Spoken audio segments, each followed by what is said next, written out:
Assalamualaikum warahmatullahi wabarakatuh.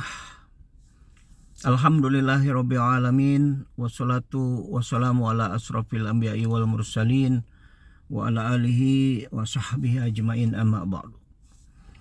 Faya ayuhal muslimun, faya ibadallah, taqullaha haqqa tuqatih wa la tamutunna illa wa antum muslimun. Qala Allah ta'ala fil Qur'anil Karim, a'udzubillahi minasyaitonir rajim. Bismillahirrahmanirrahim. Qul inna sholati wa nusuki wa mahyaya wa mamati lillahi rabbil alamin. Shadaqallahul azim. Apa kabar guys, teman-teman semua di mana saja berada? Ya, ada sekitar 20 menit lagi untuk masuk kerja ya di parkiran. Ya, kabar terakhir di Los Angeles ini, kalau cuaca panas sekali ya bulan Agustus ini, tidak ada, adem ayem aja ya so far ya. Tidak ada demonstrasi yang besar-besaran. Masih ada demonstrasi tentang Palestina ya, tapi tidak terlalu besar. Bagaimana keadaan di Jakarta dan di Indonesia pada umumnya ya? Insya Allah sudah kondusif ya.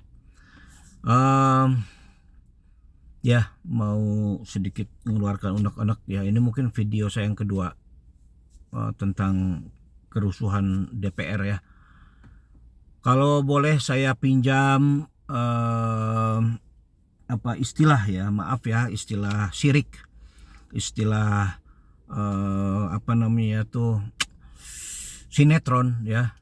Tidak perlu ahli nujum, tidak perlu peramal, atau tidak perlu dukun-dukunan ya.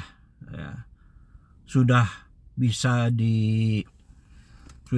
diprediksi ya, kalau kerusuhan akan terjadi ya, seperti Bung Rocky Gerung bilang ya, jauh sebelum 17 Agustus kemarin ya, ada kemungkinan kerusuhan seperti ini tuh yang kemarin, kalau tidak ada perubahan drastis ya di beberapa sektor dalam pemerintahan atau dalam kebijaksanaannya ya, sudah bisa diprediksi dengan akal atau hati nurani ya.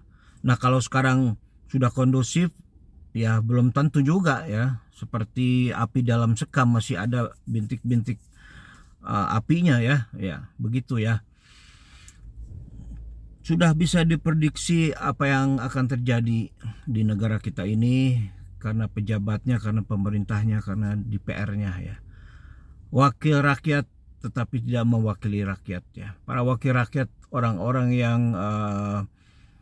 yang seharusnya membela rakyat, tapi gini kemaruk ya, berlomba-lomba menjarah uang rakyat ya, dengan nama dana operasional, studi banding dan lain sebagainya ya. Ya, sekali lagi teman-teman ya, jabatan kepemimpinan sekarang ini banyak diperebutkan ya di negeri Konoha atau Wakanda ini ya, akibat pemimpin atau pejabat DPR dan lain-lain ini tidak memegang amanah,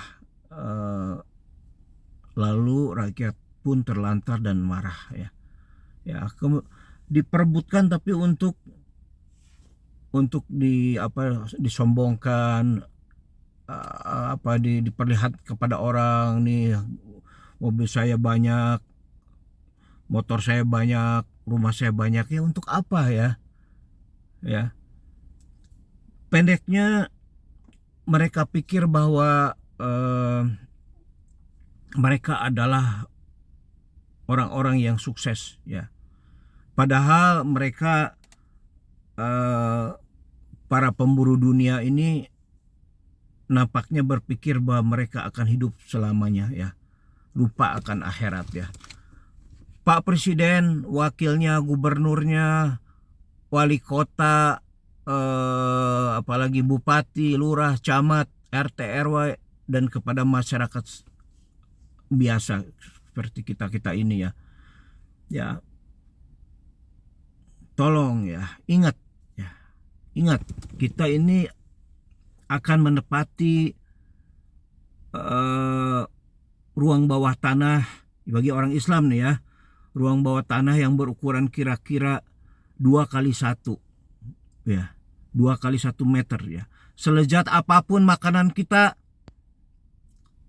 yang kita makan sehari-hari atau yang kita makan kadang-kadang, kita akan menjadi santapan cacing-cacing tanah ya, diselimuti kegelapan dan kesunyian ya.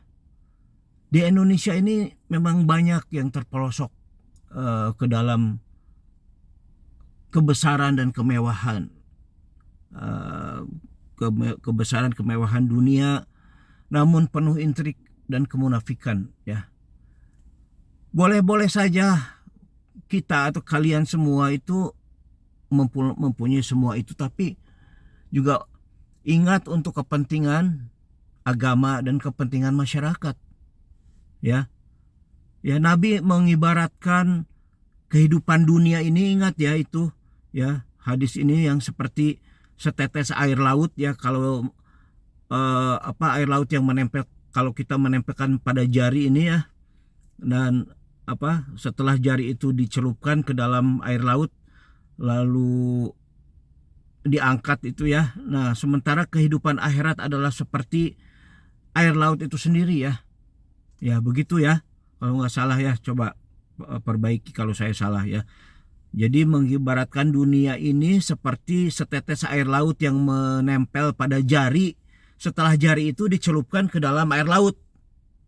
Nah, itu yang setetes itulah dunia. Sementara kehidupan akhirat itu adalah seperti air laut itu sendiri ya. Ya begitu ya. Ya, sekali lagi doa dari kami dan masyarakat Indonesia di Los Angeles pada khususnya dan umumnya di Amerika, selalu untuk negara kita Indonesia ya. Tolong kita saling mengingatkan ya. Sekali lagi dalam kesempatan ini saya menganjurkan terutama yang beragama Islam sholat subuh di masjid ya. Itu demonstrasi sebanyak gitu. Kalau misalnya 90% orang Islam di situ sholat subuh bareng itu, waduh, insya Allah Allah menadurahkan atau memberikan anugerah ya, memberikan anugerah atau mercy kepada kita semua bangsa Indonesia ya. Sampai segini dulu. Assalamualaikum warahmatullahi wabarakatuh. Semoga kalian sehat walafiat lahir dan batin, panjang umur yang barokah, rezeki yang berlimpah ya. Dari Los Angeles, California, Amerika Serikat. Sampurasun. Jagalah sopan santun, tata krama dalam berpendapat. Jangan lupa like, comment, share, and subscribe. Thank you.